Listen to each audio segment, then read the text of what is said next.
ஸ்தோத்திரப்பா. எங்களை நேசிக்கிற உன் நல்ல தகப்பனே மை துதிக்கிறோம். உம்முடைய நாமத்தினாலே உடைய பிள்ளைகளாக நாங்கள் ஒன்று சேர்ந்திருக்கிறோம். இந்த நேரத்தில் நீர் எங்களோடு கூட பேச வேண்டும். அல்லேலூயா. மை ஸ்தோத்திரிக்கிறோம். எங்களுடைய பாடலிலே நீங்கள் மகிமைப்பட்டதற்கு நன்றி. இந்த ஆராதனை வேளையிலே நாங்கள் உண்மை போற்றுபடி எங்கள் எல்லாரையும் கூட்டி சேர்த்த கிருபைக்கு நன்றிப்பா. இப்பொழுதும் எங்களோடு நீங்கள் பேச வேண்டும் ராஜா. நீங்கள் பேசி எங்களை தம்முடைய பாதையிலே நடத்தி நீர் எங்களை ஆசீர்வதிக்க வேண்டும் என்று கரைமட்டு தாழ்த்தி இயேசுவின் நாமத்தில் வேண்டிக் கொள்கிறேன். ஜீவனுள்ள நல்ல பிதாவே. இயேசுவின் நாமத்தில் உங்களை எல்லாரும் அன்பின் வாழ்த்துக்கள். கர்த்தருடைய ஆசீர்வாதம். ஏசாயா 8வது அதிகாரம் 20வது வசனம் என்ன சொல்லுது அப்படின்னா, வேதத்தையும் சாட்சி ஆகமத்தையும் கவனிக்க வேண்டும்.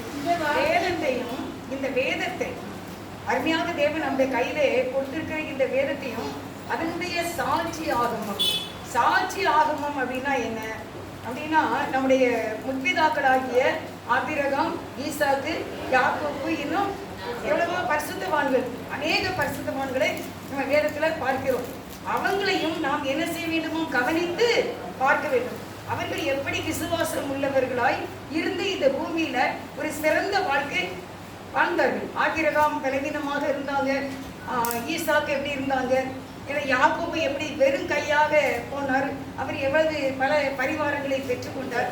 அப்படி நிறைய நம்ம பார்க்கிறோம். எலியாவை பார்க்கிறோம், விசா பார்க்கிறோம், அநேக பரிசுத்தவான்கள். அவர்களை எல்லாம் நாம் கவனிக்க வேண்டும். அதுதான் இந்த சாட்சி ஆகமம். வேதத்தை நாம் என்ன செய்ய வேண்டும்? கவனிக்க வேண்டும். இந்த வார்த்தையின்படியே சொல்லாவிட்டால் அவர்களுக்கு விடியற் காலத்து அருமையானவர்களே, இந்த வேதத்தினுடைய முக்கியத்துவத்தை குறித்து இன்னைக்கு நாம் கவனிக்கிறோம், ஆராய்ந்து பார்க்க இருக்கிறோம். இந்த வேதத்தினுடைய இது ஒரு இம்பார்ட்டன்ஸ், ஒரு முக்கியமான காரியம் இந்த வேதம். எவ்வளவோ புத்தகங்களை படித்து வச்சிருவாங்க. டாக்டருக்கு படிப்பாங்க, அது முடிஞ்சிடும். என்ஜினியருக்கு படிப்பாங்க, முடிஞ்சிடும். விஞ்ஞானிகளுக்கு படிப்பாங்க. எல்லாவற்றுக்கும் படித்த பிறகு அந்த புத்தகம் என்ன செய்யாது, அவ்வளவா தேவைப்படாது. ஆனால் இந்த வேத புத்தகம் நம்ம ஆயுசு வரைக்கும் நமக்கு என்ன வேணும், அது தினமும் நமக்கு அந்த வார்த்தைகள் கிடைத்து கொண்டே இருக்க வேண்டும். அப்படின்னாலும் அந்த பூமியில நம்ம வாழ முடியும். இதை ஓரங்கிட்டக்கூடிய ஒரு புத்தகம் அல்ல. அதனாலதான் இதை எப்படி சொல்லிட்டு நீங்கள் இதை கவனிக்க வேண்டும். சாட்சி ஆகணும் அப்படின்னா நம்முடைய முன்பிதாக்கள், பரிசுத்தவான்கள், விசுவாசியர், அவர்களெல்லாம் நம்ம என்ன செய்ய கவனிக்க வேண்டும். இல்லாவிட்டால் அவர்களுக்கு விடியற் காலத்து வெளிச்சம் இல்லை. வேதத்தை சரியானபடி ஆழமாக வாசிக்க வேண்டும், படிக்க வேண்டும். அதை என்ன செய்யணும்? வாசிக்கிறது மட்டும் இல்ல, படிக்க வேண்டும். புத்தகத்தை, நாவல் புத்தகங்களை என்ன செய்வோம்? வாசித்துருவோம், படிப்போம். ஆனா ஆவிக்குரிய இந்த புத்தகம் இது நம்மளை அவருடைய ராஜ்யத்துல கொண்டு சேர்க்கிறதும் இந்த உலகத்திலையும் நம்மை ஆசீர்வதிக்கக்கூடியது இந்த வேத புத்தகம் தான். அதனால இதை நாம் நன்கு கற்றுக்கொள்ளாவிட்டால், இதிலே நம்ம ஆராய்ந்து பார்க்காவிட்டால் நமக்கு விடியற் காலத்து வெளிச்சம் இல்லை. விடிய காலத்து வெளிச்சம் எப்படி? கிழக்கே அருணுதயம் போல என்ன செய்யும்? அப்படியே சூரியன் உதயமாகும். அது சன்ரைஸ். அது எப்படி ஒரு அழகாக இருக்குமோ அதே போல நம்முடைய வாழ்க்கை ஒரு ஒளிமயமாக அப்படியே சன்ரைஸ் போல அழகாக எழும்ப வேண்டுமானால் இந்த வேதத்தை நாம் கவனிக்க வேண்டும், இதை நாம் படிக்க வேண்டும், இதன்படி நாம் வாழ வேண்டும் என்று இந்த வேதம் சொல்லுகிறது. அடுத்து நீங்க வெளிப்படுத்தல் 22வது அதிகாரம் 19வது வசனத்தை வாசிக்க. வெளிப்படுத்தல் 22:19. ஒருவன் இந்த தீர்க்க தரிசன புத்தகத்தின் வசனங்களில் இருந்து எதையாகிலும் எடுத்து போட்டால் ஜீவ புஸ்தகத்தில் இருந்தும் பரிசுத்த நகரத்தில் இருந்தும் இந்த புஸ்தகத்தில் எழுதப்பட்டவைகளில் இருந்தும் அவனுடைய பங்கை தேவன் எடுத்து போடுவார். இந்த புஸ்தகத்தில் உள்ள தீர்க்க தரிசன வசனங்களை கேட்கிற யாவருக்கும் நான் சாட்சியாக சொல்கிறேன் என்று யோவான் எழுதியிருக்கிறார். ஒருவன் இவைகளோட எதையாகிலும் கூட்டினால் இந்த புஸ்தகத்தில் எழுதியிருக்கிற வாதைகளை தேவன் அவன் மேல் கூட்டுவார். ஆசீர்வாதம் எழுதப்பட்டு இருக்கிறது, வாதைகளும் எழுதப்பட்டு இருக்கிறது. அப்ப இந்த வேத வசனத்தில் உள்ள வசனங்களை நாம் அப்படியே ஏற்றுக்கொள்ள வேண்டும். இது எந்த தேவையில்லாம இதை ஆராயக்கூடாது. அது எதுக்கு இப்படி சொல்லியிருக்கு, இதுல இப்படி சொல்லியிருக்கு அப்படின்னு ஒரு என்கொயரி, ஒரு கொஸ்டின் மார்க் இதுல என்ன செய்யக்கூடாது, வைக்கவே கூடாது. அப்ப இதுல உள்ள ஆசீர்வாதங்கள் நிறைய. உபாகமம் 28 அப்படி உபாகமத்தில் நிறைய எண்ணாகமம் 24 நிறைய ஆசீர்வாதங்கள், சங்கீதங்களிலே எல்லாவற்றிலும் தேவன் நமக்கு நிறைய கொடுத்திருக்காங்க. எண்ணவும் முடியாது, எழுதவும் முடியாத வார்த்தைகள், ஆசீர்வாதங்கள் தந்திருக்கிறார். அவைகளை நாம் பெற்றுக்கொண்டு அந்த ஆசீர்வாதங்களை பெற வேண்டுமானால் வேதத்தையும் சாட்சியாகுவதை கவனிக்க வேண்டும். இவைகள் எதையும் நம்ம என்ன செய்யக்கூடாது, கூட்டவும் கூடாது, குறைக்கவும் கூடாது. இந்த வேதத்தை அப்படியே நாம் ஏற்றுக்கொள்ள வேண்டும். அப்படி யார் ஏற்றுக்கொண்டு இந்த வேதத்துக்கு நம்மை ஒப்படைக்க வேண்டும். சில பேர் ஜெபம் பண்ணிக்கிட்டே தான் இங்கே இருப்பாங்க, பைபிள் படிக்க மாட்டாங்க. சில பேர் பைபிள் படிச்சுக்கிட்டே இருப்பாங்க, ஜெபம் பண்ண மாட்டாங்க. சில பேர் ரெண்டுமே செய்ய மாட்டாங்க, பாட்டு படிச்சுக்கிட்டே இருப்பாங்க. ஆனால் எல்லாமே என்னதுதான், தேவைதான். அன்னைக்கு ஒரு கல்யாண வீடு, அப்போ நான் நினச்சிட்டு போனேன். அங்கே நேரத்தோட கேட்டாங்க, வெஜ்ஜியா நான்வெஜ்ஜியா அப்படின்ட்டு. சரி, நம்ம வெஜ்ஜு தான் சாப்பிடணும் அப்படின்னு நினச்சிட்டு இருந்தேன் நான். ஆனால் அங்கே போனால் வெஜ்ஜுக்கு வந்து கொஞ்சம் நேரம் ஆயிட்டு, வெஜிடபிள் சாப்பாடு வர்றதுக்கு கொஞ்சம் நேரம் ஆயிட்டு. சரி, அப்போ நம்ம நான்வெஜ்ஜு சாப்பிட்டுக்கலாம், டைம் ஆயிடுச்சுல அப்படின்ட்டு சாப்பிட்டுட்டு வெளியே வாரேன். வெஜிடபிள் சாப்பிட்றாங்க பார்த்தீங்கன்னா 10 கூட்டு இருக்கும், 12 வகையான கூட்டுகள் கிண்ணங்கள்ல. எங்களுக்கு இங்கே பாயாசம் கிடையாது, அங்கே பாயாசம், எல்லா விதமான இதுவும் கிண்ணமாக இருந்து தனியாக வேற சாதம் வச்சு கொடுத்தாங்க. அப்போ எல்லாமே நமக்கு என்னதுதான், தேவைதான். அதுக்கு தான் நான் சொல்கிறேன், இந்த வேதமும் படிக்க வேண்டும், இதையும் நம்ம ஆண்டு தியானிக்க வேண்டும், இதையும் நம்ம மனப்பாடம் செய்ய வேண்டும். அதோட பாடல்களையும் இப்போ நம்ம துதிக்க நம்ம கேட்டோம், இப்படி நல்லா இருந்துச்சு. ஆண்டவரோடு நம்ம துதிக்கிறதுக்கு ஒரு உற்சாக நம்ம பட்டோம். அதே போல துதிக்கவும் வேண்டும், ஆராதிக்கவும் வேண்டும், பாட்டும் படிக்க வேண்டும், ஜெபமும் செய்ய வேண்டும், எல்லாமே ஒழுங்கு கிரமமாக நடக்க வேண்டும். அப்போ இதையும் நமக்கு எப்படி ஒரு முக்கியத்துவம். இதுதான் தேவன் நம்மோடு பேசுவது. பாடல் நம்ம தேவனை பாடி மகிமைப்படுத்துறோம், துதிக்கிறது நம்ம தேவனை துதிக்கிறோம், ஜெபம் நம்ம ஆண்டவர்கிட்ட நம்முடைய விண்ணப்பங்களை வைக்கின்றோம். ஆனால் வேத வாசிப்பது தேவன் நம்மோடு கூட பேசுவது. அப்போ இதுக்கு நம்ம என்ன செய்யணும், எனக்கு சில சமயம் காலையில் அப்படி எந்திக்கும் போது பைபிள் படிக்கணுமா ஜெபம் பண்ணணுமா, இப்படி ரெண்டுமே கன்ஃபியூஸாகவே இருக்கும். சரி, பைபிள் படித்தா படிச்சுக்கிட்டே இருக்கணும் போல இருக்கும். 10 அதிகாரம்னாலும் என்ன செய்யாது, வைக்க மனசே வராது. அப்போ ஜெபம் தான் அப்படி இல்லை. கொஞ்ச நேரம் முது வலிச்ச உடனே இவன் முது வலிக்குதான் நினைச்சு கட்டில் உட்காருவேன். கட்டில் உட்காந்து பிறகு அதனால என்ன செய்வேன் அப்படின்னா, நான் ஜெபம் பண்ணிடுவேன். ஏன்னா ஜெபம் பண்ணுறது எனக்கு உட்கார்ந்து அப்படி பண்ணுறது வந்து ரொம்ப ரெஸ்டாக தெரியும். அதனால் முதலாவது நம்ம ப்ரேயரை பண்ணிடுவோம் அப்படின்ட்டு அப்படியே வேகமாக போய் அந்த இடத்துல உட்கார்ந்து காலை நீட்டி ஆண்டுடைய சமூகத்தில் அப்படியே நாம மகிமைக்காக சொல்கிறேன். ஏன்னா என்னுடைய விண்ணப்பங்களை நான் இருதயத்திலே வச்சுக்கிட்டு இருக்க முடியாது. அது நான் சொல்லுவாங்க, ஒரு நாள் ஒரு வயசான ஒரு பாட்டி வந்து தலையில் நிறைய ஒரு புல்லுக்கட்டை வச்சுக்கிட்டு போய்கிட்டு இருந்தாங்களாம். எல்லாருக்கும் தெரிஞ்ச கதையாக தான் இருக்கும். நான் கேட்ட கதை புல்லுக்கட்டு. அப்போ அந்த புல்லுக்கட்டை தலையில் வச்சுட்டு போய்கிட்டே இருக்கும்போது அந்த கால்காரனுக்கு ரொம்ப கஷ்டமாயிட்டு. வயசான இந்த பாட்டி இப்படி ஒரு புல்லுக்கட்டை சமந்துட்டு போகிறாங்களே, நம்ம என்ன செய்யலாம், இவங்கள நம்ம காரில் ஏற்றிக்கிடலாம் அப்படின்னு சொல்லிட்டு, பாட்டி நீங்கள் இந்த காரில் ஏறிக்கிடுறீங்களா அப்படின்னு சொன்னாங்களாம். உடனே பாட்டி அப்படியாப்பா சரி சந்தோஷம் அப்படின்னு சொல்லி பாட்டி காரில் ஏற்றியாச்சு. கொஞ்ச தூரம் போகும்போது கண்ணாடியில் பார்க்குறாரு, பாட்டி தலையில் புல்லுக்கட்டு இருக்குது. அப்போ சொல்கிறாரு அவங்க, என்ன பாட்டி புல்லுக்கட்டை கீழே வச்சிருங்க என்ன அப்படின்னு. இல்லை தம்பி, பாட்டியை மட்டும்தான் சுமப்ப, புல்லுக்கட்டையும் நீ சுமக்கவா வேண்டாம், அதை நான் சுமந்துக்கிடுறேன், நீ என்ன மட்டும் சுமந்தா போதும் அப்படின்னு. அப்போ அவர் சொல்கிறாரு, பாட்டி உங்களை சுமக்கிறது போல இந்த புல்லுக்கட்டையும் இந்த கார் என்ன செய்யும், சுமக்கும், அதனால் அதை என்ன செய்யுங்க, கீழே போட்டுருங்க அப்படின்னு சொன்னாங்களாம். சொன்ன உடனே பாட்டி தலையில இருந்த அந்த புல்லுக்கட்டை கீழே போட்ட உடனே, இப்போ என்ன லேசா இருக்கு, நல்லா இருக்க அப்படின்னு பாட்டி சொன்னாங்களாம். அதே போலதான் நம்மளும் சக்கர பாட்டி ஃப்ரீயா இருந்தாங்களாம். அதே போல நம்மளுடைய வாழ்க்கையில் அநேக காரியங்கள் இருக்குதான் செய்யும். எல்லாருக்கும் எல்லா விதமான காரியங்கள் இருக்கும். ஆனால் அவை எல்லாவற்றையும் நம் வேதத்தில் நீங்க வாசிக்கும் போது தேவன் வார்த்தைகளை கொடுப்பார். அப்படி இந்த வேதத்துக்கு நம்மை ஒப்பு கொடுத்து நம்முடைய காரியங்களை அவருடைய கருத்துல ஒப்பு கொடுப்போம். ஒரே ஒரு வார்த்தை தேவன் நம்மோடு பேசினால் போதும். இந்த வேதத்தை நீங்கள் படிக்கும் போது கண்டிப்பா ஆண்டவர் இடைப்படுவார். நீங்க வாசிக்கும் போதே எடுக்கும் போதே நினைக்கணும், கர்த்தாவே நீர் என்னோடு கூட பேசுங்க, நான் இந்த வார்த்தையை நான் வாசிக்கிறேன். ஒரு நாள் ஒருத்தங்க இறந்துட்டாங்க, வயசாகி தான், ரொம்ப நல்ல வயசாகி தான் இறந்தாங்க. எனக்கு அவங்க வந்து ரொம்ப சண்டை போடுவாங்க அப்படி இப்படின்னா அவங்கள பற்றி கேள்விப்பட்டேன். ரொம்ப நமக்கு தெரியாது. ஆனால் அன்றைக்கு நான் வாசிக்க வேண்டிய அந்த பகுதி ஒரு நல்ல பரலோகத்துக்கு போகிற மாதிரி ஒரு வசனத்தோடு அன்றைக்கு நான் வாசித்தேன். அடக்கெல்லாம் முடிஞ்ச பிறகு வீட்டில் வந்து நான் வாசிக்கும் போது அன்றைக்கு நான் வாசிக்கிற பகுதியில் அந்த மரணத்தை பற்றி ஒரு நல்ல வார்த்தையை நான் வாசித்தேன். அப்படின்னு நினச்சி இவங்க கண்டிப்பாக பரலோகம் போயிருக்காங்க அப்படின்னு. அப்போ ஒரு காலத்துல அவங்க தேவனுக்காக இந்த வார்த்தைக்காக ஓடி ஓடி என்ன செய்திருக்காங்க, பிரசங்கங்களை கேட்டிருக்காங்க, ஜெபம் பண்ணியிருக்காங்க, ஆண்டவரோடு வாழ்ந்திருக்காங்க. அதனால கடைசியில பலவீனமா இருந்தாலும் கூட தேவன் அவருடைய ராஜ்யத்துக்கு எடுத்துக்கொண்டார். அவர் நம்முடைய தேவன் வந்து கணக்கு வைக்கக்கூடிய ஆண்டவர். எதையும் அவர் என்ன செய்ய மாட்டாரு, மறக்கவே மாட்டாரு. நம்முடைய எப்போ நம்ம ஜெபம் இப்போ நமக்கு இருக்கோம், நம்ம ஏறக்குறைய ஒரு 1.25 மணி நேரம் இருப்போமா, இதுவுமே கண்டிப்பா என்ன செய்ய பரலோகத்துல பதிவாகும். அன்னைக்கு ஒரு சின்ன ஒரு கதை மாதிரி, இந்த ட்ராமா மாதிரி சரி அப்படின்னு நான் பார்த்தேன். அதுல என்ன அப்படின்னா, ஒரு பையன் வந்து அவங்க அம்மா அத்தை வீட்டுல வந்து தங்குறான். அப்போ தங்கி இருக்கும்போது அவனுடைய ஃப்ரெண்டுலாம் சொல்றாங்க, நம்ம வெளியே போகணும், அதனால கொஞ்சம் பணம் வேணும் அப்படின்னு. அப்போ இவன் சொல்கிறான், நான் எங்கள் அத்தை வீட்டில் இருக்கேன், இங்கே வந்து பணம்லாம் கிடையாது, அத்தை வீட்டில் பணம் கேட்க முடியாது, நான் சாப்பிட மட்டும் தான் செய்யணும் அப்படின்லாம் நிறைய சொல்கிறான்.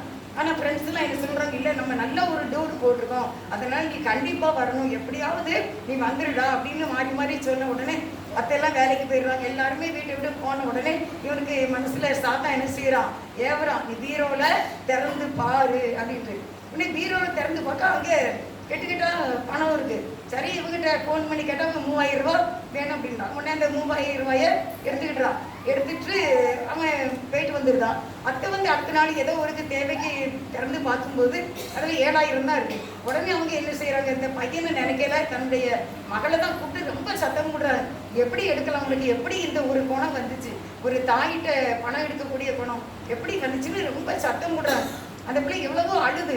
ஆனால் அவளுக்கு வந்து ஒரு டவுட் ஆயிடுச்சு, இது வரைக்கும் நம்ம வீட்டில் பணம் காணாமல் போனதே இல்லையே அப்படின்ட்டு ஒரு டவுட்ல இருக்கும்போது திருப்பி ஒரு 2 வாரம் கழிச்சு இதே மாதிரி ஃப்ரெண்ட்ஸு ஃபோன் பண்ணுறாங்க, ஒரு 10,000 ரூபாய் நம்ம தேவை, இது ஒரு பெரிய ஹை டூரு, இனிமேல் இது கிடைக்கவே கிடைக்காது, நம்ம காலேஜுக்குள்ளே போயிட்டோம்னா நம்ம வெளியே வரைய முடியாது, அதனால இது கண்டிப்பாக கடைசி நம்ம இதை நம்ம இதுக்கு போனோம், அதனால நீ கண்டிப்பாக 10,000 ரூபாய் கொண்டு வா அப்படின்னு சொல்லி நாங்களாம் டிக்கெட் புக் பண்ணிட்டோம் அப்படி இப்படின்னு சொல்கிறாங்க. உடனே அதே மாதிரி யாரும் இல்லாத நேரம் பீரோவில் திறக்கா, அங்கே என்ன இருக்குது, அங்கேயும் பணம் இருக்குது, 50,000 இருக்குது. உடனே இவன் என்ன செய்யறான், அதில் ஒரு 10,000 எடுத்துக்கிட்டான். எடுத்துகிட்டு அவன் வந்து உட்காந்து அவங்க போயிட்டாங்க. அப்புறம் அதுக்கு பிறகு அத்தைக்கு அதே மாதிரி பணம் தேவைப்படும் போது பார்க்குறாங்க அங்கே எவ்வளவு இருக்குது அப்படின்னா. இதுக்கு முன்னால் இந்த பொண்ணு வந்து என்ன செய்கிறா அப்படின்னா, ஒரு கேமரா வாங்கி அந்த பீரோவுக்கு நேராக அந்த கேமராவை பொருத்திடுறான் மகா, யாருக்குமே தெரியாமல். இவன் இந்த 10,000 எடுத்துட்டு போயிடும். அடுத்த நாள் அத்தை வந்து அங்கே பார்க்கும்போது அங்கே அதில் 10,000 ரூபா குறைஞ்சிது. உடனே அத்தைக்கு ரொம்ப கஷ்டம், அழுறாங்க, எதுக்கு இப்படி ஆயிடுச்சு நம்ம வீட்டில் அப்படின்னு. உடனே அந்த பொண்ணு வந்து அந்த கேமராவை எடுத்து அந்த வீடியோவை எடுத்து காட்டினா, இவன் பீரோவில் திறந்து அந்த பணத்தை எடுத்து தன்னுடைய பாக்கெட்டில் வைக்கிறத அப்படியே அந்த வீடியோவில் வருது. உடனே அவங்க அம்மாவுக்கு ரொம்ப மனசு கஷ்டமாயிட்டு, இப்படி நம்ம பிள்ளை நம்ம பையன் செய்துட்டானே அப்படின்னு சொல்லி.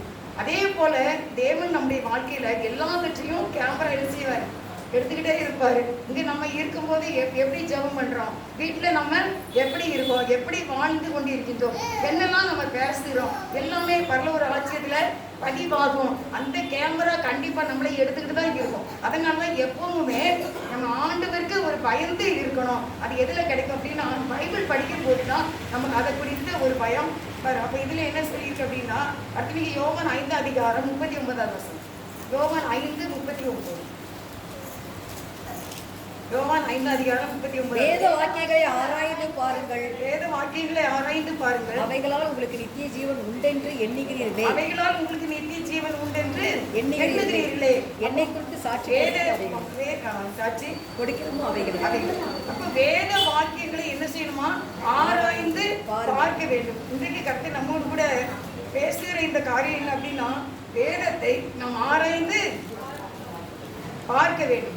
ஆராய்ந்து வேதத்தை பார்க்கும்போது நமக்கு நித்திய ஜீவன் நமக்கு கிடைக்கும் அப்படின்னு சொல்லி பார்க்கிறோம். அப்ப நீங்க நம்ம என்ன செய்யணும் அப்படின்னா, எல்லாரும் எடுக்கலையா, எடுத்தாச்சுல, யோவான் 5:39.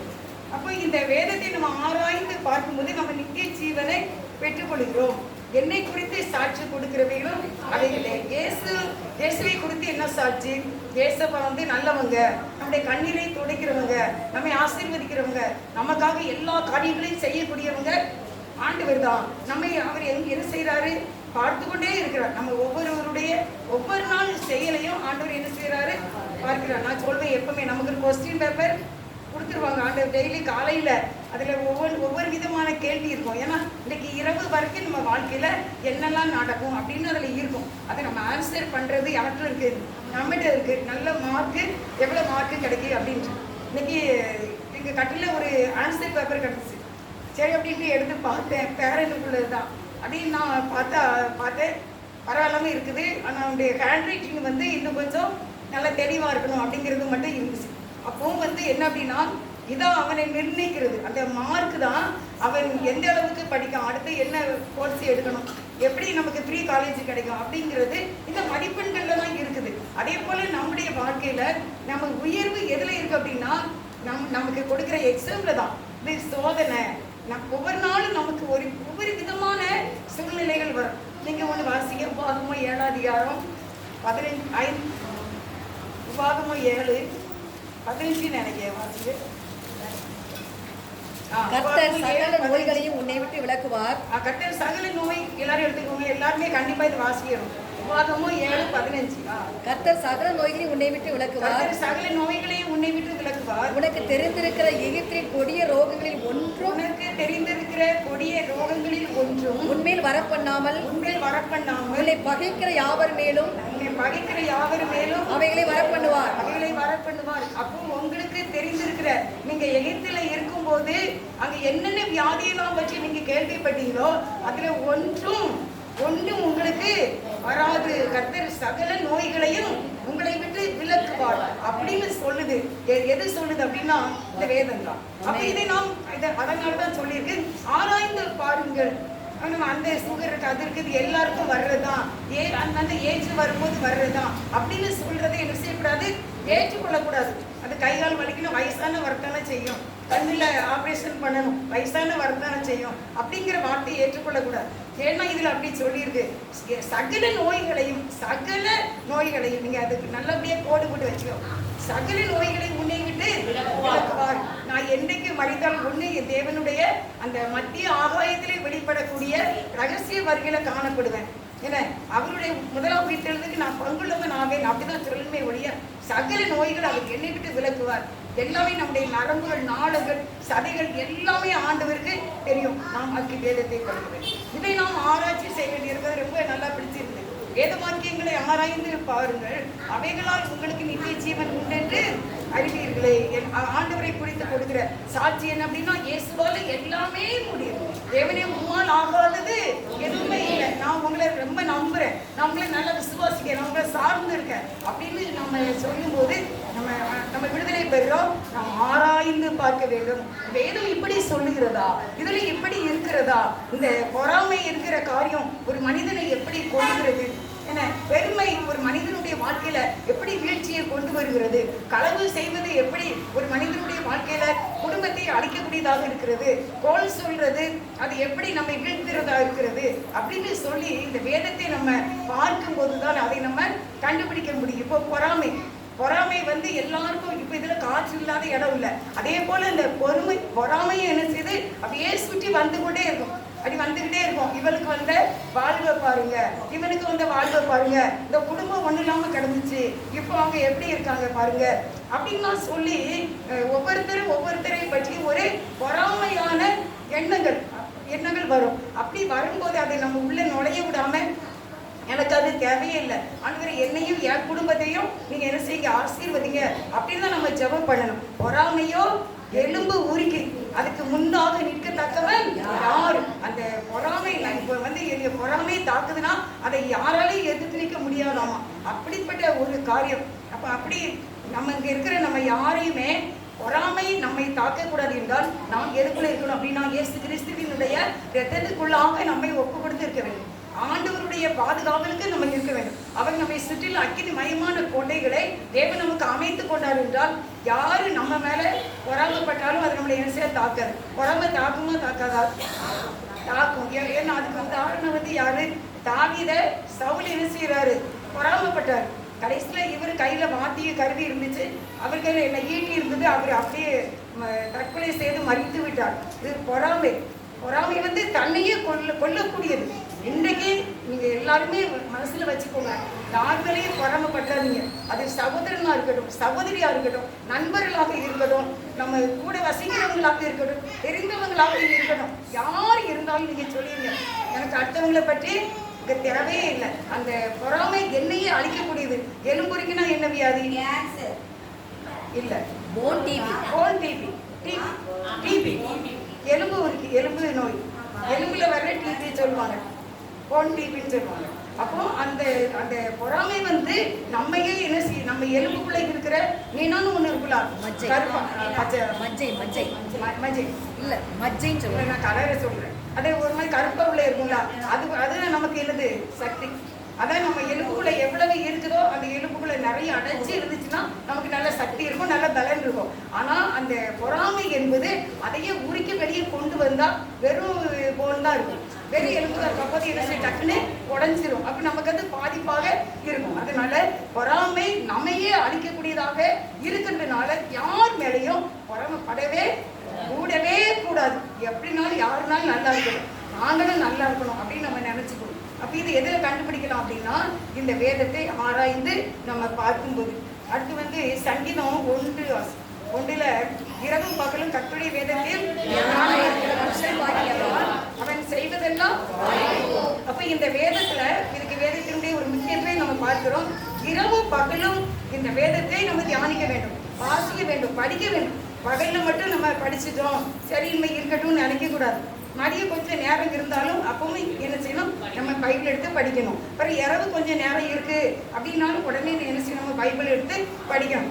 நம்ம ஒரு பெரிய பணக்காரங்க பேர் சொல்ல வேண்டாம், அவங்களுடைய சாட்சியை நான் கேட்டேன். ரொம்ப வருஷம் 30 வருஷம் இருக்கப்போ அந்த அக்கா வந்து என்கிட்ட சொன்னாங்க, நாங்கள் வந்து இன்றைக்கி இப்படி கொடி கட்டி பறக்கும், நாங்கள் பெரிய நேப்போடு பணக்காரங்க, பேர் ஊர் பார்த்துக்கோங்க அவங்களுக்கு. அப்போ இப்படி நாங்கள் இருக்கோம் அப்படின்னா, நான் காலையில் ஸ்கூலுக்கு வெளியே போகும்போது எங்கள் தாத்தா, எங்கள் அப்பாவுடைய அப்பா பைபிளை எடுத்துகிட்டு வெளியே பாருவாங்க. நாங்கள் எல்லாரும் எங்கள் தாத்தாட்ட போய், தாத்தா நாங்கள் ஸ்கூலுக்கு போயிட்டு வரோம் அப்படின்னு சொல்லும்போது, தாத்தா போயிட்டு வாங்கன்னு சொல்லிட்டு உடனே பைபிள் படிப்பாங்க. அடுத்த பிள்ளை வரும்போதுக்குள்ள திருப்பி படிப்பாங்க. அதுக்கப்புறம் அந்த பிள்ளைக்கு சாயங்காலம் நாங்கள் வரும்போது எங்கள் தாத்தா கையில் பைபிள் தான் இருக்கும். அந்த சூரிய ஒளி மங்கிறதுக்குள்ளாக அவர் பைபிள் படிக்கணும் அப்படின்ட்டு எங்கள் தாத்தா படிப்பாங்க. இன்னைக்கு நாங்கள் எங்கள் தங்கச்சி கூட, எங்கள் பெரியம்மா, எங்கள் அத்தை, எங்கள் சித்தப்பா, எங்கள் மாமா, நாங்கள் எல்லாருமே இன்றைக்கி நாங்கள் கொடிக்கிட்டு வெளிநாடுகளில் கூட நாங்கள் பறந்து விரிந்து இருக்கோம் அப்படின்னா எங்கள் தாத்தாவுடைய பைபிள் ரீடிங் தான். இன்றைக்கி நானுமே எவ்வளோ பெரிய வீட்டில் இருக்கேன், நீங்கள் வந்து பார்த்துருக்கீங்கல்ல எங்கள் வீட்டை. இவ்வளோ பெரிய வீட்டில் இருக்கிற நான் இப்படி இன்றைக்கி இருக்கேன் அப்படின்னா, இவ்வளோ கார் பங்களாவோட நான் இருக்கேன். என் பிள்ளைங்க ஃபோட்டோவெல்லாம் பாருங்க அப்படின்னு காட்டினாங்க. அதில் ஒரு மகனுக்கு மட்டும் கல்யாணம் முடிஞ்சிருந்தது, மற்றபடி கல்யாணம் முடியலை. ஃபோட்டோவில் பைக்கு ஜம்முன்னு இருக்காங்க. அப்படி சொன்னாங்க, இதுக்கு எல்லாமே காரணம் வந்து எங்கள் தாத்தாவுடைய பைபிள் ரீடிங் தான். அதனால தான் இன்றைக்கி நாங்களுமே எல்லாருமே நல்லா இருக்கும். எங்கள் அம்மாவை நீங்கள் பார்த்துருப்பீங்களே, எங்கள் அம்மா இப்பவும் பாருங்கள் அப்படியே ஒரு அவங்க அந்த பணக்கார தோரணையோட நல்ல ஆண்டவருக்குள்ளேயும் நல்லா இருப்பாங்க, ஊழியமும் செய்கிறாங்க இன்ன வரைக்கும். அது வந்து எங்கள் தாத்தாவுடைய பைபிள் ரீடிங் தான் அப்படின்னு சொன்னாங்க. இன்றைக்கி எனக்கு மறக்க 30 வருஷத்துக்கு முன்னால் அவங்க என்கிட்ட ஒரு ஃபீல்டில் நாங்கள் கலந்துக்கிட்ட போது. அருமையானவர்களே, இந்த பைபிள் படிக்கிறது வந்து அப்படி ஒரு பெரிய காரியம். இதை நாம் சுமந்தால் இது நம்மை சுமக்கும். அப்போ இதை நம்ம படிக்கும்போது ஆராய்ந்து பார்க்க வேண்டும். இரவும் பகலும் நம்ம வாசித்து படிக்கும்போது நம்முடைய காரியங்கள் நமக்கு ஜெயத்தை கொடுக்கக்கூடியதாக இருக்கிறது. அடுத்து வந்து அப்போஸ்தலர் நடபடிகள் 17வது அதிகாரம் 11. அப்போஸ்தலர் நடபடிகள் 17:11. அந்த பட்டணத்தார் மனவாஞ்சையாய்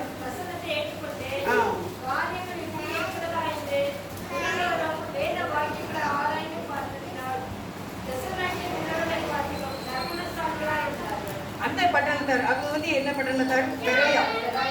பெராயா பட்டணத்தார் தெசலோனிக்க பட்டணத்தில் உள்ளவர்களை பார்க்கிலும் அவர்கள் தினந்தோறும் வேதத்தை ஆராய்ந்து இப்படி இருக்கிறதா என்று பார்த்ததுனால அவங்க நற்குணசாலிகளாய் இருந்தார்கள். அப்ப நற்குணசாலிகளாக நாம் இருக்க வேண்டும். நம்ம பேசுகிறோம், குடும்பத்தில் பிள்ளைகிட்ட பேசுகிறோம், எதை பேசணும், எதை பேசக்கூடாது, எதை சொல்லணும், எதை சொல்லக்கூடாது அப்படிங்கிறதெல்லாம் கற்றுக் கொடுக்கிறது இந்த பைபிள் தான். அப்போ இதில் நீ எப்படி நற்குணசாலியாக நாம் பெற வேண்டும். குணசாலியான ஸ்திரியை கண்டுபிடிப்பவன் யார்? அவள் திலை முத்துக்களை பார்க்கணும் உயர்ந்தது. அப்படி நம்ம ஆக வேண்டும் என்றால் இந்த வேதத்தை நீங்கள் ஆராய்ந்து பார்க்கும்போதுதான். அதான் ஒரு பட்டணத்தை ஒப்பிட்டு சொல்லியிருக்கு. இந்த தெசலோனிக்கே பட்டணத்தில உள்ளவங்களை பார்க்கிறோம், இந்த பட்டணத்தார் விசேஷமாக குணசாலிகளாக இருந்தார்கள்.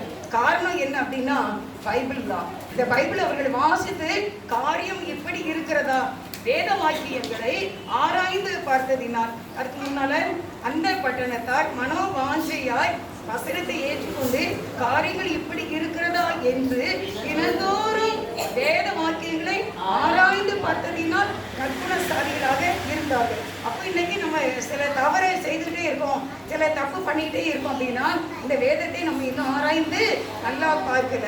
இதை நீங்க இன்னுமே ஆராய்ந்து பார்த்தீங்கன்னா தினந்தோறும் டெய்லி நீங்க எப்பெல்லாம் நேரம் கிடைக்குதோ அப்பெல்லாம் நம்ம வாசித்தா நம்ம குணசாலியாக மாறிவிடுவோம். நம்மகிட்டயே பாவம் இருக்காது, பிறகு நம்ம மேல பாவம் சுமத்த மாட்டாங்க. அதனால நம் வேதத்தை ஆராய்ந்து பார்க்க வேண்டும். லூக்கா 11வது அதிகாரம் 35வது வசனம். லூக்கா 11:35. ஆகையால் உன்னிலுள்ள வெளிச்சம் இருளாகாதபடி எச்சரிக்கையாயிரு.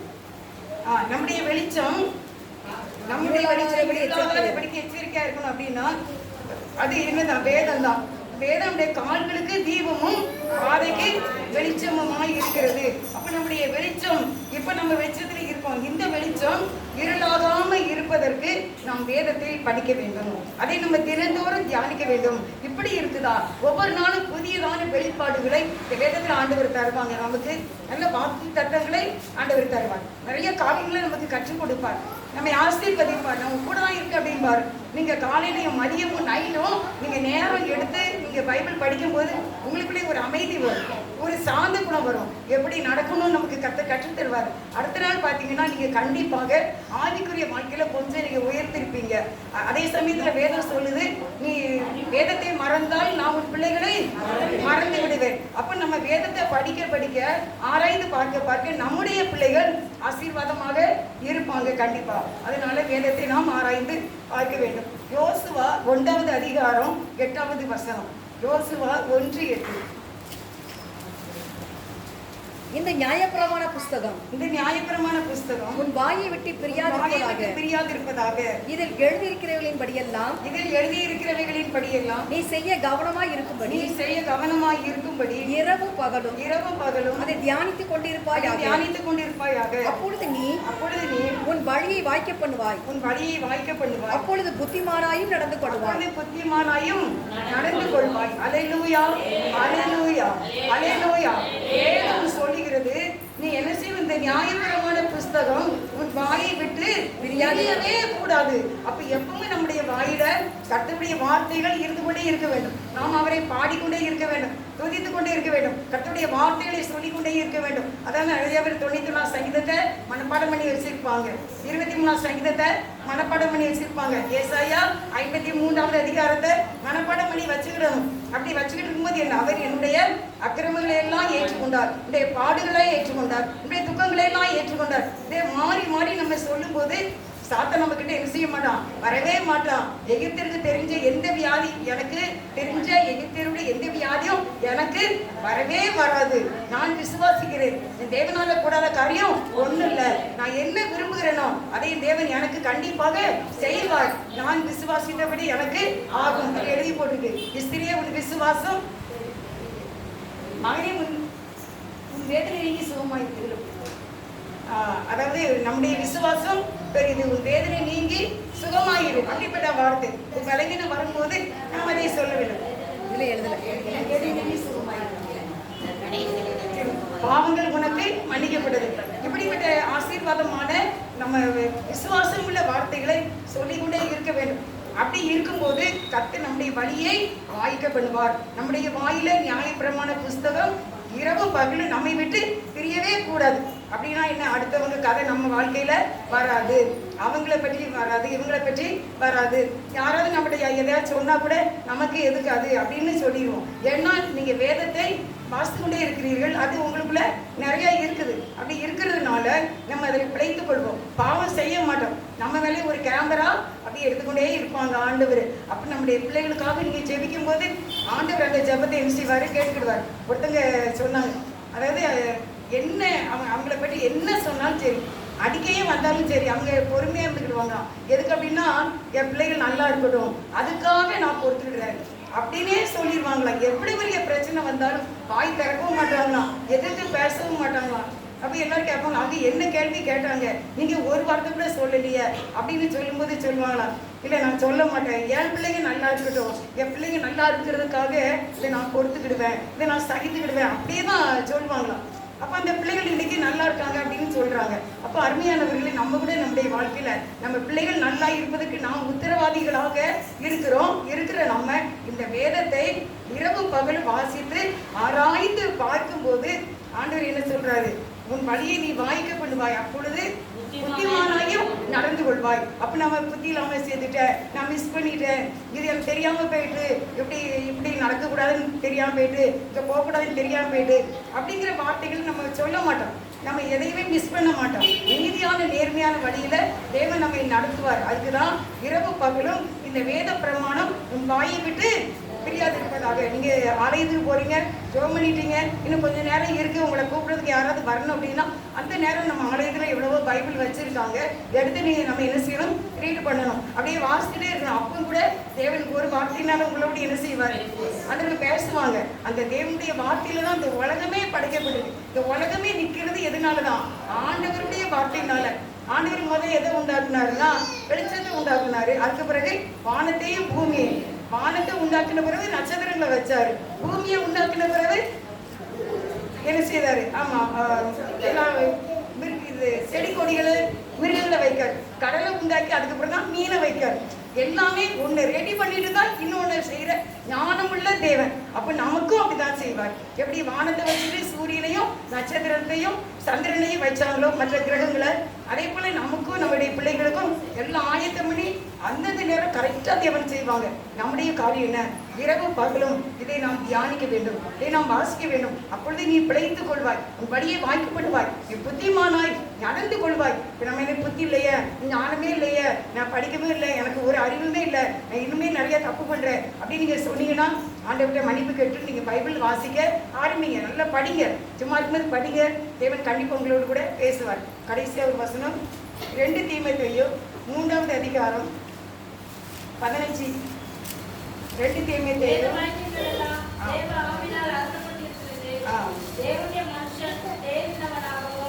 எந்த நற்கிரியை செய்ய தகுதியுள்ளவனாகவும் இருக்கும்படியாக அவைகள் உபதேசத்துக்கும் அறிந்து கொள்வதற்கும் சீர்திருத்தலுக்கும் நீதியை பற்றி விடுவதற்கும்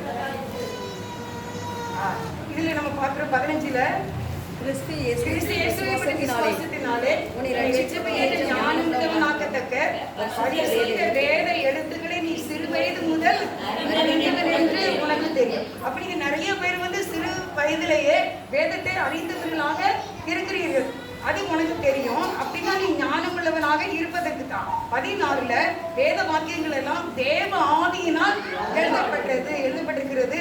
தேவனுடைய மனுஷன் தேறினவனாக இருக்க வேண்டும். நம்ம எப்படிப்பட்டவங்களா இருக்க வேண்டும், தேறினவங்களாக இருக்க வேண்டும் என்று 2 தீமோத்தேயு 3வது அதிகாரம் 16வது வசனம் சொல்லுது. எந்த கிரியும் செய்ய நாம் எப்படிப்பட்டவங்களா இருக்க வேண்டும், தகுதி உள்ளவர்களாக. எந்த நல்ல கிரியை செய்வதற்கு நம்ம தகுதி உள்ளவர்களாக இருப்பதற்கு இந்த வேத வசனங்கள் எல்லாம் தேவ ஆவியினாலே அருளப்பட்டதை நாம் படிக்க வேண்டும். இன்றைக்கு நீங்க ஒரு தீர்மானம் எடுங்க. நான் நிறைய பேர்கிட்ட ஏதாவது பொருத்தனை செய்யுங்க அப்படின்னா பைபிள் நிறைய படிப்பேன் அப்படின்னு தான் பொருத்தனை செய்யுங்கன்னு சொல்றேன். ஒரு நாளைக்கு 5 அதிகாரம் படிப்பேன், இல்லை ஒரு நாளைக்கு 10 அதிகாரம் படிப்பேன், இல்லை ஒரு வருஷத்துக்கு நான் 2 நேரமாவது பைபிளை படிச்சு முடிச்சிடுவேன். இந்த மாதிரி தான் நான் பொருத்தனைகள் அதிகமாக செய்ய சொல்றேன். ஏன்னா இதுதான் நமக்கு நம்மளை கற்றுக் கொடுக்கிறது. இவ்வளவு பெரிய உலகமே ஆண்டவருடைய வார்த்தையினால நிற்கும் போது நம்ம வாழ்க்கை, நம்ம குடும்பத்தையும் நம்ம மன விருப்பத்தையும் நிறைவேற்றுவது ஆண்டவருடைய வாயில இருக்கிற இந்த வார்த்தை தான். இந்த வார்த்தை தான் எவ்வளவு மன சோறு வந்தாலும், எந்த ஒரு பலவீனங்கள் நம்ம வீட்டுல இருந்தாலும், ஒரு பயம் நமக்குள்ள உண்டானா கூட உடனே நாம் வேதத்தை எடுத்துட வேண்டும். அப்படியே நீங்க வாசிச்சுட்டே வந்தீங்கன்னா தேவன் கண்டிப்பா நம்மளோட கூட அவர் பேசுவாங்க, ஆண்டவர் பேசுவாங்க. இந்த வார்த்தையினால உலகமே இயங்கி கொண்டு இருக்கிறது. இது வந்து இயற்கை அல்ல, இது வந்து என்னது, படைப்பு. உலகம் படைப்பு, இயற்கை அல்லவே அல்ல. இயற்கைன்னு சொல்லவே கூடாது, எல்லாமே படைப்பு. நம்மளும் படைப்பு தான். அப்ப இந்த படைப்பை ஆசீர்வதிக்க ஆண்டவருக்கு மன விருப்பம். அவர் இரக்கமுள்ளவராக இருக்கிறார். நான் சொன்னேன், ஒரு நாள் வீடு கூட்டும் போது நான் ஒரு அதாவது எச்சரிக்கையான ஒரு செய்தி அன்னைக்கு எடுத்திருந்தேன். ஆனா அன்னைக்கு ஆண்டவர் என்ன சொன்னாங்க அப்படின்னா, இல்ல நான் யாரு சொன்னீங்கன்னா ஞாபகம் இருக்கா? மனதுருக்கம், நான் மனதுருக்கம் உள்ளவன் அப்படிங்கிறத, இந்த மனதுக்கு உள்ளவருங்கிறத நீ சொல்லுன்னு சொன்னாங்க. அப்ப ஆண்டவர் வந்து நம்ம எல்லாரும் மேலே எப்படி இருக்காங்க? மனதுருக்கம் உள்ளவங்களாக இருக்காங்க.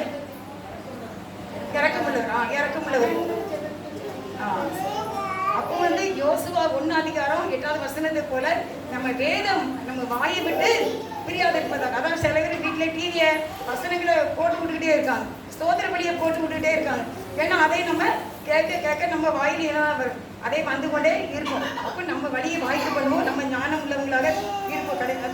இதில் 17 வசனத்தில் எந்த நற்கிரிகளும் செய்ய தகுதி உள்ளவர்களாக நம்ம மாறுவதற்கு நமக்கு என்னதுதான்? வேத வசனம் நமக்கு போதுமானது. அதனால அருமையானவர்களே, இந்த நாட்களில் நான் வேதத்தை படிப்பேன், நான் வேதத்துக்கு முக்கியத்துவம் கொடுப்பேன், வேதத்தை நான் ஆராய்ந்து பார்ப்பேன். அப்படியானால் நான் நற்குணசாலியாக மாறுவேன். இப்போ நம்ம பெற்றோர் நம்மளை பார்த்து அன்னைக்கும் கோவப்பட தான் செய்த, இன்னைக்கும் கோவப்பட தான் செய்த, என்ன மாறி இருக்க, என்ன சர்ச்சைக்கு போகிற, ஆனால் மாற்றம் இல்லையே, கனி வேணும் இல்லையா? அப்போ நம்ம வந்து ப்ரேயரில் அட்டன் பண்ணிக்கிட்டு இருக்கோம், ஆலயத்துக்கு போகிறோம், எல்லாம் கேட்கும்போது நமக்குள்ள என்னன்னா, ஒரு மாற்றம் அடைந்து முகமுகமாக என்னேசரை காண்பே. அப்போ ஒரு மாற்றம் அடைய வேண்டும். இது நம்ம பூரிக்கு மாவு எடுப்போம்ல, அப்போ இந்த மாவு உருட்டும் போது ஒரு பக்கம் என்ன செய்யும்? 2 வெடிச்சு நிற்கும். அப்போ நம்ம அதை செய்வோமா? அதை செய்ய மாட்டோம். திருப்பி என்ன செய்வோம்? அதை நல்லா பிணைஞ்சு முழு உருண்டையாக ஆன பிறகுதான் அதை நம்ம பலகையில் போட்டு எடுத்து அது பிறகு அது இதாக மாறின பிறகு தான் நம்ம அதை பூரியாக போட்டு எடுப்போம். அதே மாதிரி நம்மளும் பிரிஞ்சு இருக்கிற ஒரு மாவாக இருக்கக்கூடாது, முழு உருண்டையாக சேர்ந்துடும். அதான் உருமாற்றம் அடைந்து. எப்படி மோசே மலையிலிருந்து கீழே வரும்போது அவருடைய முகம் அதிகமாக தேவனுக்குள்ள அவர் வாழ்ந்ததுனால முகம் வந்து எப்படி இருந்துச்சா? பிரகாசமாக இருந்ததுனால என்ன செய்யிட்டாரு? முக்காடு போட்டுட்டாரு. ஆனால் இப்போ ஆண்டவர் சொல்றார், நீ மகிமையும் திரைக்குள்ள, நான் திரை பிடிச்சிட்டேன், எனக்குள்ளவா அப்படின்னு சொல்லி அவருக்குள்ள மகிமையை நமக்கு கொடுக்கறதுக்கு நாம் உருமாற்றம் அடைய வேண்டும். அப்போ நம்ம வீட்டில் உள்ளவங்க, நீ சர்ச்சுக்கு போகிறாமா? நல்லது தான், என்ன நீ எல்லாமே போகிறது கரெக்டு தான், நீ எல்லாமே மாறிக்கிட்டு தான் வார அப்படின்னு சொல்லி உங்களை பார்த்து அவங்களும் இந்த ஆண்டவரை ஏற்றுக்கொள்ளணும், இந்த பைபிள் ரீடிங்கில் வரணும், அவங்களும் இன்னும் அதிகமாக ஆலயத்துக்கு வரணும். அப்படின்னா நம்ம சரியாக இருக்கணும். நம்ம எந்த நற்கிரிகளையும் செய்ய நம்ம ஆயத்தமாக இருக்க வேண்டும். அப்போ கர்த்தருடைய நாமம் மகிமைப்படும், நம்ம மற்றவங்களுக்கு சாட்சியாக இருப்போம். கர்த்தர் நம்மை கண்டிப்பாக ஆசீர்வதிப்பார்.